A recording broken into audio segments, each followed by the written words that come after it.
Hello friends, I am Chartered Accountant Vinny Zan, faculty at Resonance Adventures Limited. We are going to discuss capital structure today. Capital structure हमारे financing decision का एक हिस्सा है और किस तरीके से इसकी वर्किंग करी जाती है, किस तरीके से इसका एनालिसिस किया जाता है, वो हम इस चैप्टर के अंदर डिस्कस करेंगे। आइए सबसे पहले हम यहाँ पर कैपिटल स्ट्रक्चर का मीनिंग डिस्कस करते हैं कि किस तरीके से हमारे कैपिटल स्ट्रक्चर की वर्किंग करी जाती है। अगर मैं यहाँ पर किसी भी चीज़ के स्ट्रक्चर की बात करता हूँ तो स्ट्रक्चर का मतलब होता है उसका कंपोजिशन, उसका मिक्स।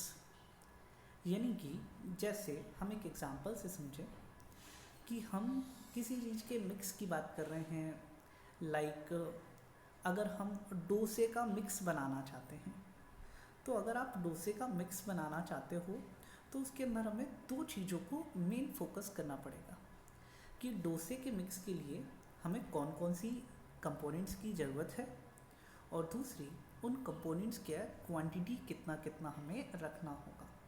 यानी किसी भी मिक्स का, किसी के कंपोजिशन का बात करें तो दो चीज़ें फोकस हो गई। कौन कौन सी दो चीज़ें? उसकी कंपोनेंट्स क्या क्या है और उनकी क्वांटिटी क्या क्या है। इसी तरीके से जब हम कैपिटल के स्ट्रक्चर की बात कर रहे हैं, कैपिटल के मिक्स की बात कर रहे हैं, तो उसका मतलब ये है कि हमारी कैपिटल में क्या क्या कंपोनेंट हैं और उन कंपोनेंट की क्वांटिटी कितनी कितनी है। जैसे कि कैपिटल की अगर मैं बात करूं तो हमारे कैपिटल के क्या क्या सोर्सेस हैं, कहाँ कहाँ से हमारे कैपिटल का फंड अरेंज हो रहा है और जो हमारे पास फंड का अरेंजमेंट हो रहा है उसकी क्वांटिटी कितनी कितनी है। जैसे कि हम दो जगह से पैसा लेकर के आ रहे हैं, डेट और इक्विटी से, तो सिर्फ ये बताना अकेले इनफ नहीं रहेगा कि हमारे कैपिटल स्ट्रक्चर में डेट और इक्विटी है। हमें ये चीज़ भी बतानी पड़ेगी कि इनकी क्वांटिटी कितनी कितनी है। क्लियर? तो जब कैपिटल के स्ट्रक्चर की बात करी जा रही है तो कैपिटल के सोर्सेज क्या क्या हैं, यानी कि हम फंड कहाँ कहाँ से लेकर के आ रहे हैं और उनकी क्वांटिटी यानी कितने रुपए आपने वहाँ से अरेंज करे हैं, ये दोनों चीज़ें आपको ध्यान में रखनी होगी। क्लियर? आइए यहाँ मीनिंग अपन रीड करते हैं। हम जो डिस्कस कर रहे हैं वो ICSI यानी कि institute of company secretaries of India के मॉड्यूल के बेसिस पर डिस्कस कर रहे हैं। तो आप लोग अपने साथ में मॉड्यूल खोल कर के बैठें और उसके बेसिस पर हमारी वर्किंग यहाँ पर चलेगी। आप जैसे जैसे मैं बताता जा रहा हूँ वैसे वैसे आप मॉड्यूल को अपने वहाँ पर हाईलाइट करते हुए चले, जिससे कि आप फ्यूचर में जब भी पढ़ें तो आपको यहाँ पर उससे हेल्प मिले। आइए सबसे पहले हम कैपिटल स्ट्रक्चर के मीनिंग की बात कर रहे हैं। Capital structure means the structure और कॉन्स्टिट्यूशन और breakup of capital employed by a firm. एक फर्म की जो कैपिटल एम्प्लॉयड है उसके ब्रेकअप को, उसके हिस्सों को हम यहाँ पर देख रहे होते हैं कि किस तरीके से हमारी वर्किंग चलती है। Clear? Next, the capital employed consists of both the owner's capital and the debt capital provided by the lenders. हमारे कैपिटल की अगर अपन बात करें तो इनका कहाँ कहाँ से बनी है, क्या क्या कंसिस्टेंसी, क्या क्या कंपोनेंट है, तो भैया ऑनर का कैपिटल और डेट यानी उधार का पैसा हमारे पास में जो भी लेंडर्स ने दिया है वो यहाँ पर रहेगा। Next, the financing of capital structure decision is a significant managerial decision as it influences the shareholders return and risk. हमारा कैपिटल स्ट्रक्चर डिसीजन जो है वो बहुत इम्पॉर्टेंट है क्योंकि ये हमारे शेयर होल्डर के रिटर्न को और उनकी रिस्क को कंसर्न करता है, उनको इन्फ्लुएंस करता है, इसलिए हमें ये डिसीजन बहुत ही ध्यान से लेना चाहिए। क्लियर?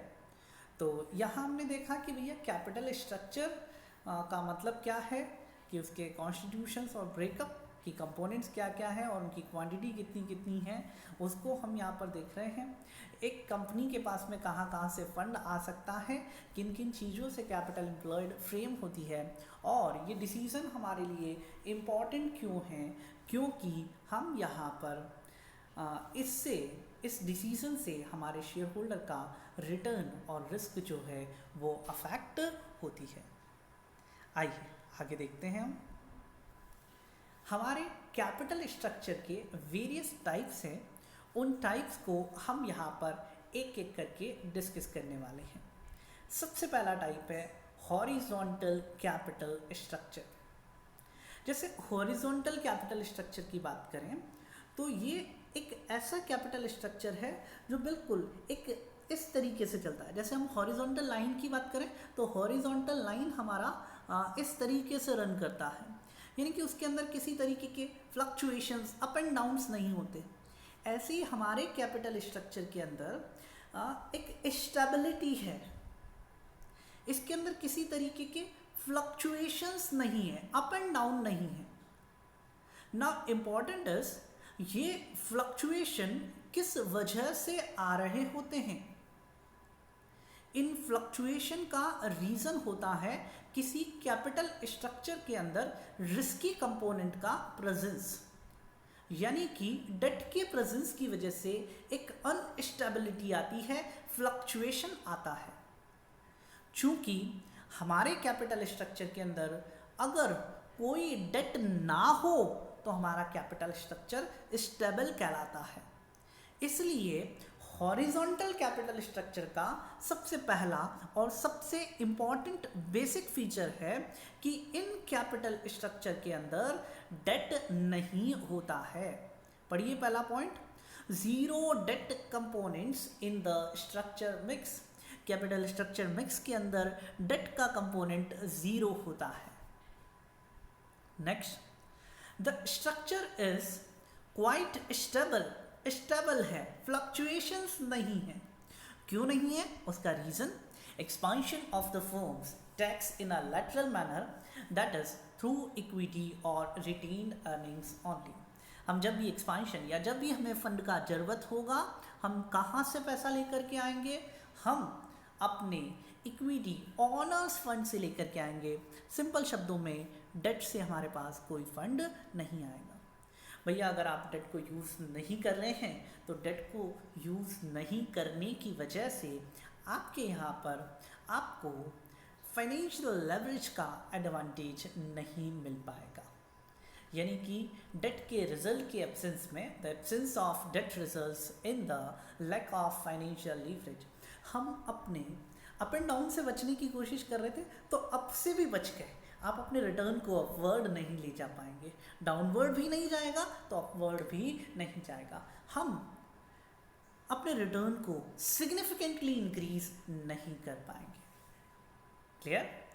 आइए दूसरा टाइप अपन यहाँ पर देखते हैं, vertical capital structure. Vertical capital structure means vertical lines, यानी कि यहाँ हमारा जो रिटर्न है वो रिस्क की वजह से इन्फ्लुएंस आइदर अपवर्ड और डाउनवर्ड जाने की कोशिश करता है। यानी कि यहाँ हम रिस्की कैपिटल स्ट्रक्चर की बात करेंगे। इस कैपिटल स्ट्रक्चर के अंदर हमारे पास में अच्छा खासा डेट रहेगा। आइए पढ़ते हैं अपन वर्टिकल कैपिटल स्ट्रक्चर को। हॉरिजॉन्टल से डिफरेंस समझ में आया? हॉरिजॉन्टल में डेट कंपोनेंट नहीं था, वाइल वर्टिकल कैपिटल स्ट्रक्चर के अंदर डेट का कंपोनेंट रहेगा और अच्छी खासी क्वांटिटी उसकी रहेगी। दूसरा, वहाँ स्टेबिलिटी थी, यहाँ स्टेबिलिटी नहीं है। वहाँ लैक ऑफ फाइनेंशियल लेवरेज था, फाइनेंशियल लेवरेज का बेनिफिट हम नहीं ले पा रहे थे, लेकिन यहाँ पर हम फाइनेंशियल लेवरेज का बेनिफिट ले पाएंगे। क्लियर? आइए रीड करते हैं बेटा साथ में। The base of the capital structure is formed by a small amount of equity share capital. हमारे जो कैपिटल स्ट्रक्चर का बेस है वो थोड़ा सा small amount of equity capital है. इसके बेस पर हम डिबेंचर और हमारे यहाँ पर बॉन्ड वगैरह से पैसा लेकर आएंगे.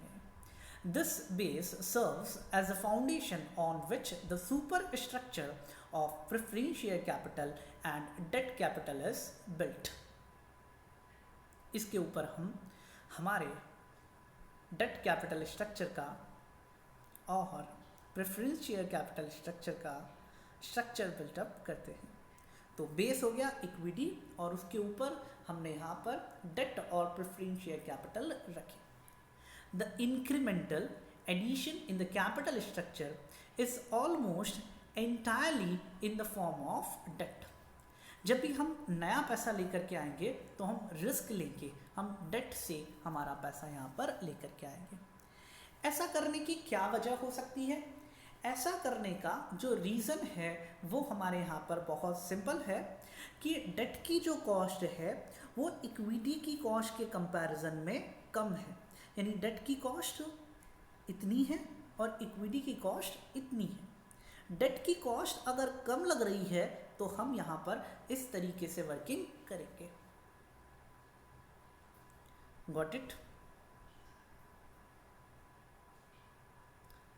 In such a situation, the cost of equity capital is usually higher than cost of debt. Equity की कॉस्ट ज़्यादा लग रही है इसलिए हम उससे पैसा ना ला करके डेट से पैसा लाना प्रेफर करते हैं. And the last point is the high component of debt in the capital structure increases the financial risk of the firm and renders the structure unstable. हमारे यहाँ पर फाइनेंशियल रिस्क इंक्रीज होने की वजह से, क्यों इंक्रीज हो रही है फाइनेंशियल रिस्क? डेट के कंपोनेंट के इंक्रीज होने की वजह से हमारे यहाँ पर फाइनेंशियल रिस्क भी इंक्रीज होगी. अगर फाइनेंशियल रिस्क बढ़ रही है तो फिर हमारा जो कैपिटल स्ट्रक्चर है वो अनस्टेबल कहलाएगा. यानी कि उसके अंदर इक्विटी शेयर होल्डर के रिटर्न जो है वो डेविएट होते रहेंगे, अपवर्ड एंड डाउनवर्ड जाते रहेंगे. क्लियर? तो दो तरीके के कैपिटल स्ट्रक्चर के टाइप्स हमने यहाँ पर डिस्कस करे. जब थ्योरेटिकल पेपर आता था तो इनका डिफरेंस बहुत सी बार पूछा जाता है कि हॉरिजॉन्टल कैपिटल स्ट्रक्चर और वर्टिकल कैपिटल स्ट्रक्चर किन्हें कहते हैं. आपको नाम से थोड़ा सा लिंक रखना पड़ेगा. हॉरिजॉन्टल स्टेबल को कहते हैं. स्टेबिलिटी तभी आएगी जब हमारे यहाँ पर रिस्क नहीं होगी, यानी कि डेट का प्रेजेंस नहीं होगा.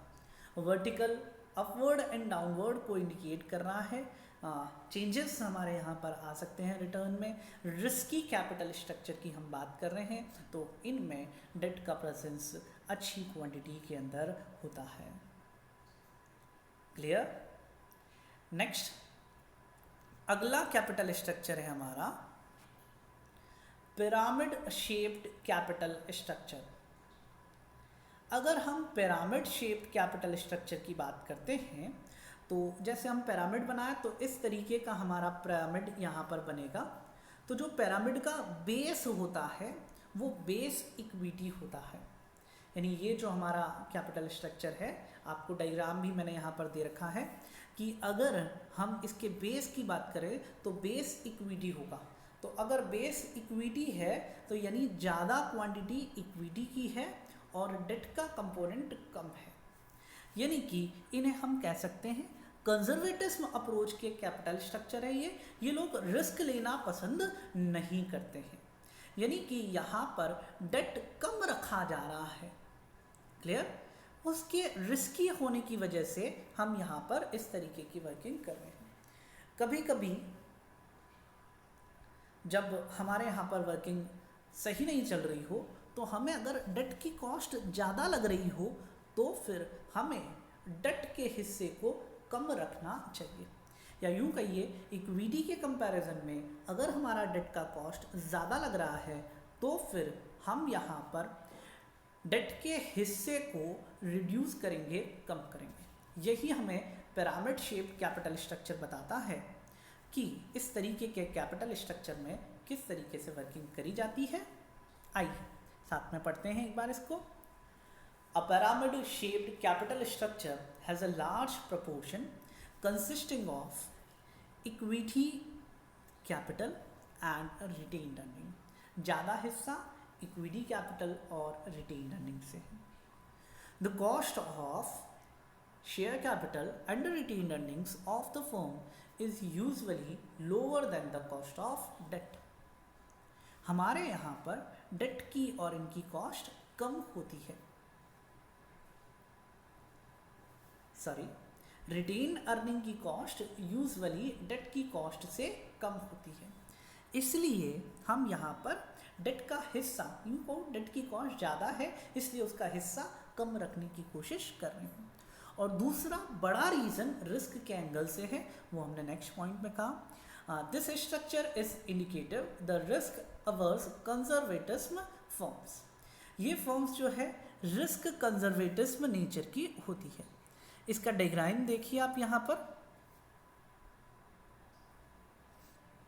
ये जो हमारा हिस्सा है ये ज़्यादा पार्ट है, तो ये हमारे इक्विटी का हिस्सा है। बेस जो है वो ज़्यादा रहेगा तो हमारे यहाँ पर इक्विटी का हिस्सा ज़्यादा होगा। क्लियर? आइए नेक्स्ट देखते हैं हम यहाँ पर।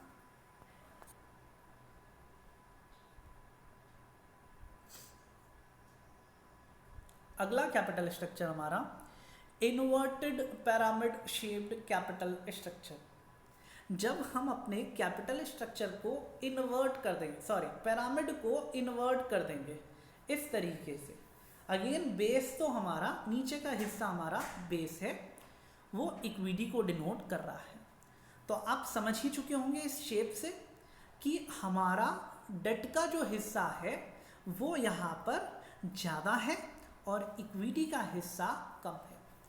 यानी ये ऐसे कैपिटल स्ट्रक्चर हैं जहाँ पर इक्विटी कम होगी और डेट ज़्यादा होगा, और हम इन्हें रिस्की कैपिटल स्ट्रक्चर भी कह सकते हैं, या फिर हम इन्हें ऐसे कह सकते हैं कि हमारी डेट की कॉस्ट अगर कम लग रही हो तो हम डेट से ज़्यादा फंड अरेंज कर रहे हैं। क्लियर? आइए पढ़ते हैं अपन inverted pyramid shaped capital structure. Such a capital structure has a small component of equity capital, reasonable level of retained earnings, but an ever increasing component of debt. हमारे पास equity capital कम होता है, retain earning भी reasonably कम ही होती है, तो यहाँ पर date का जो कंपोनेंट होता है वो हमारा ज़्यादा होता है। Next is about chances are that retained earning of the firms are shrinking due to accumulated loss. ऐसा भी हो सकता है कि हमारे यहाँ पर रिटेन अर्निंग का हिस्सा लॉस की वजह से श्रिंक होता जा रहा है, कम होता जा रहा है। ऐसे capital structure, such a capital structure is highly vulnerable to the collapse. ऐसे कैपिटल स्ट्रक्चर बहुत रिस्क को डिनोट करते हैं और ये कैपिटल स्ट्रक्चर कब ख़त्म हो जाए हम कह नहीं सकते। तो यहाँ पर बेटा हमने हमारे कैपिटल स्ट्रक्चर का मीनिंग डिस्कस करा और हमने various types of capital structure discuss करे। क्लियर? आइए अगली वीडियो में मिलेंगे हम इसके आगे के हिस्से के साथ में। Thank you very much.